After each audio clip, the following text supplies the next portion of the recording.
Uh,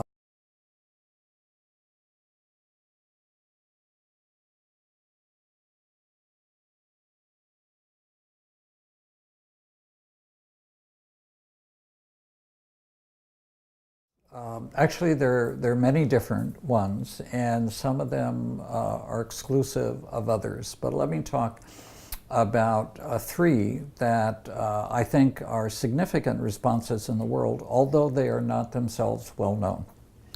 One of them are institutions that are rising within industry themselves to provide individuals with the skills that they require to work within those industries.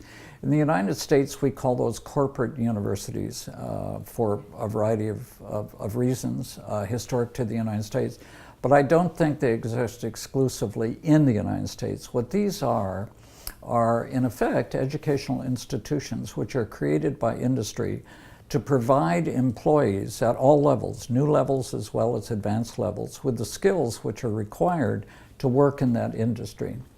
For example, an industry which is just full of technological change, rapidity of technological change, is the finance industry. And so large financial institutions, which are really global institutions, if we look at Goldman Sachs, for example, and say, what kind of company is Goldman Sachs? Well, it's an American company, but it's a global company. If we look at any of the major pharmaceutical companies and say, what kind of company is that? That's a global industry. So what these industries do is to create and maintain educational institutions within their own structure, which are meant to cover what I would call the property space between what individuals learn in formal higher education institutions and what are needed within the complexities of these large institutions. And they have an enormity of diversity amongst them, but are researchable. There are increasingly studies of them. The second kind of institution is one that I'm particularly interested in.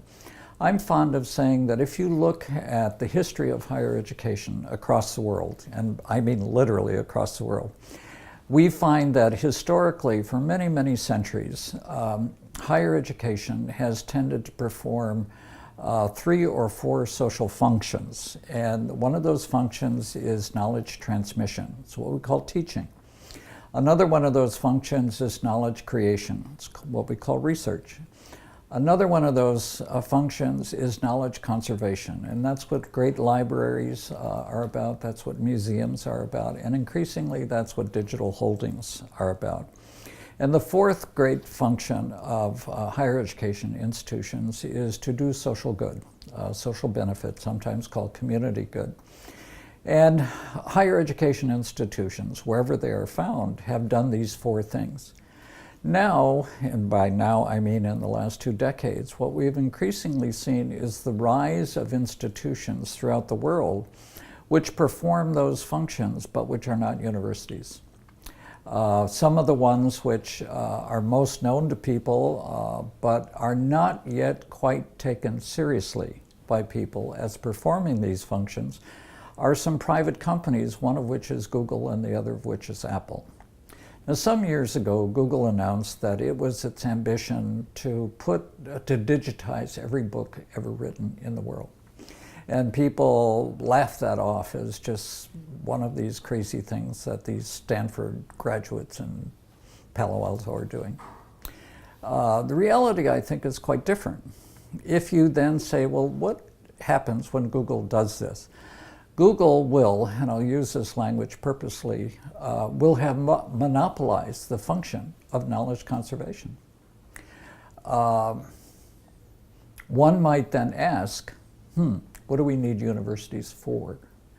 So what about knowledge creation? Well, it turns out that in all of our societies, whether they're in Europe or in Asia or the United States or South America, increasingly what we're doing is seeing private sector institutions, which we call companies or corporations, which are involved in very, very serious aspects of knowledge creation, et cetera. So what about knowledge transmission? Well, it turns out that now we have MOOCs, and we have a group of scholars who are saying MOOCs are the first stage in something else, something which we will come to see in the next 10 or 15 years. So there we have knowledge transmission. So here we have these alternative institutions which are occurring in society, and they force us to ask the question, well, what is it that universities do? What universities used to do was something which allowed them, if I may use this language, to monopolize a market. And now that market is no longer monopolized, so what will happen? And the answer is, I don't know. But what I do see changing is the way in which society regards universities. Now, why do I know that? I know that because throughout the world, we can watch governments which at various historic periods had been fully and utterly committed to the creation of public education, withdrawing from that function. Governments are spending less and less money on public education. Even the language has changed. The language of higher education now is an economic language. We call students consumers. And all of the things that go with consumption have leaked into that discourse. Well, one of the things that we know about consumption and consumers is we have this ideology about competitive use. You go where you get the best bargain. So what does that say about what universities are? Universities, I think, are faced with a challenge which is different from any that they've ever experienced in the world before. So that's number two. Number three is there now exists in the world in a way that didn't exist 10 or 15 years ago. Things which can genuinely be called global universities. The one which I choose to mention most frequently is Laureate Universities. Laureate Universities has over 70 campuses in over 19 countries. They have over 1 million students, yet they call themselves a university. If I were left to my own devices, I would call them a congregation of universities or an amalgamation of universities or whatever. But when they think about it, they see themselves as embarked upon something new and different. For example, they are the home of the Clinton Initiative, named after the American President Bill Clinton, which is an operation which is intended to focus on issues which other public sector institutions have chosen not to. And so Laureate and I encourage us all to go on their website and look at them and say, what kind of institution is this? And I see this as a global institution. So I nominate these three things as changes in the way that higher education is being presented in all of our environments. And I think that as we go into the next 5 years, the next 10 years, the next 15 years, we'll see a proliferation of these kinds of institutions which differ from the universities that we've been accustomed to in the past.